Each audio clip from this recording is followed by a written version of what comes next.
Caros amigos, bem-vindos ao podcast da Hoje na Segunda Guerra Mundial, episódio número 5, que destacará os eventos ocorridos no dia 7 de março. 7 de março de 1936. Neste dia, soldados alemães marchavam sobre a Renânia, remilitarizando-a em clara violação aos artigos 42 e 43 do Tratado de Versalhes. A desmilitarização da Renânia foi acordada em 1919, na assinatura do Tratado de Versalhes, após a derrota alemã na Primeira Guerra Mundial.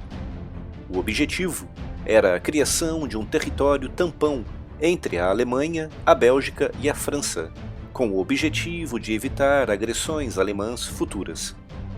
Desde que assumiu o governo alemão em 1933, que Hitler defendia a remilitarização da região, algo que estava previsto para ser feito em 1937. No entanto, aproveitando-se de uma série de dificuldades políticas na França e de uma queda acentuada na sua popularidade na Alemanha, Hitler decidiu avançar em 1936. Os seus comandantes militares tentaram dissuadi-lo desse movimento, alegando que o exército alemão não era capaz de resistir a um ataque francês. Mas Hitler tratou de acalmá-los, garantindo que daria ordem de retirada caso houvesse alguma resposta armada francesa. E neste dia, logo após o amanhecer, 19 batalhões de infantaria, acompanhados por alguns poucos aviões e blindados, entravam na Renânia. Os soldados alemães alcançaram o rio Reno às 11 horas da manhã e 3 batalhões cruzaram-no para a margem ocidental. No início da tarde, pelotões alemães de reconhecimento observaram diversos soldados franceses organizando-se do outro lado da fronteira, o que levou o alto comando militar alemão a solicitar a Hitler o recuo imediato das tropas. No entanto, os franceses não avançaram e o dia terminaria sem incidentes fronteiriços. Mas o clima de tensão continuaria por pelo menos 2 dias, já que o Tratado de Versalhes autorizava a França a responder militarmente à remilitarização daquela região. Hitler escreveria mais tarde: as primeiras 48 horas da remilitarização da Renânia foram das mais tensas da minha vida. Se a França tivesse marchado, nós teríamos que colocar a cauda entre as pernas e recuar, já que os recursos militares de que dispunhamos não eram adequados nem mesmo para uma resistência moderada. Nesse movimento, Hitler apostou todas as fichas que tinha, blefou diante do inimigo e ganhou. A remilitarização da Renânia teve um impacto tremendamente positivo na sociedade alemã da época, o que serviu para encobrir a crise financeira do país, que até ao dia anterior estava minando a popularidade do Partido Nazista e do próprio Hitler. 7 de março de 1940. Neste dia, no âmbito da Guerra de Inverno travada entre a Finlândia e a União Soviética, o primeiro-ministro finlandês, Risto Ryti, chegava a Moscou para negociar os termos da rendição do seu país. A Guerra de Inverno estava sendo tremendamente custosa para os soviéticos. A invasão começou no dia 30 de novembro de 1939, e ao contrário do que se esperava, o avanço soviético foi muito atrasado pelas eficientes ações de guerrilha dos finlandeses. Os finlandeses, profundos conhecedores do seu terreno, utilizavam esquis para deslocarem-se com mais facilidade pela região. Montavam emboscadas às colunas blindadas soviéticas e, com a utilização de coquetéis Molotov, destruíam veículos e blindados inimigos. Dos mais de 750 mil soldados soviéticos enviados para a Finlândia, mais de 360 mil tinham sido mortos ou feridos, o que dava uma taxa de baixas de quase 50%.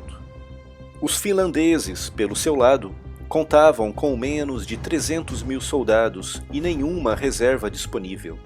estavam sozinhos na guerra, após a Noruega e a Suécia negarem o pedido britânico e francês para que tropas aliadas pudessem auxiliar os finlandeses na guerra. Portanto, apesar dos finlandeses estarem desesperados para que a guerra chegasse logo ao fim, os soviéticos também estavam, pois as tremendas baixas afetavam muito o moral das suas tropas e expunha o Exército Vermelho ao ridículo internacional. 7 de março de 1941.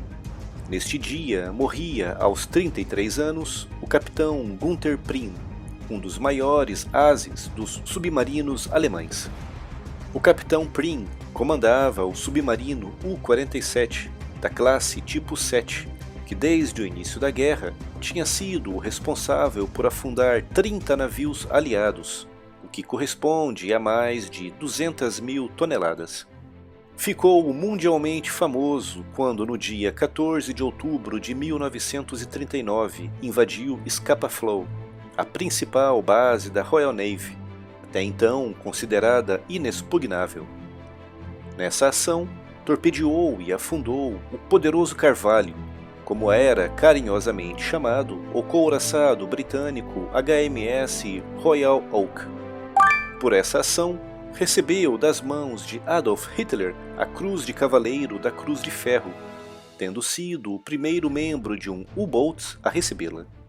Após esse audacioso ataque, ficaria conhecido como o Touro de Scapa Flow. E neste dia, o seu U-47 atacava o comboio OB-293, quando a sua localização foi detetada pelo destroyer britânico HMS Wolverine, que o perseguiu e o afundou com cargas de profundidade. A sua morte foi anunciada pelo próprio Winston Churchill na Câmara dos Comuns, mas o governo alemão manteve-se em silêncio. Os britânicos faziam repetidas transmissões de rádio em alemão, direcionados para a Alemanha, repetindo a pergunta: onde está Prim? Diante dessa pressão, o governo alemão foi obrigado a reconhecer a sua morte em maio de 1941. 7 de março de 1942. Neste dia, o navio brasileiro Arabutan, sob o comando do capitão Aníbal Alfredo do Prado, era afundado pelo submarino alemão U-155. O ataque ocorreu ao largo do Cabo Hatteras, na costa leste dos Estados Unidos, na mesma região onde poucas semanas antes os navios brasileiros Buarque e Olinda tinham sido também afundados por submarinos alemães. O Arabutan zarpou do Porto de Santos no dia 23 de janeiro, com destino aos Estados Unidos, transportando uma carga de algodão. Na viagem de volta, trazia um carregamento de carvão e 50 tripulantes, bem como um sobrevivente do Buarque e 3 outros marinheiros. Às 15h10, o navio recebeu o impacto de um torpedo disparado pelo U-155, sob o comando do capitão Adolf Cornelius Pinning. Em poucos minutos, o Arabutan era engolido pelas ondas, resultando na morte de um membro da tripulação e em ferimentos graves em diversos outros. Foi o terceiro afundamento do U-155, que foi prontamente anotado no diário de bordo e transmitido via rádio para a Alemanha alguns dias depois.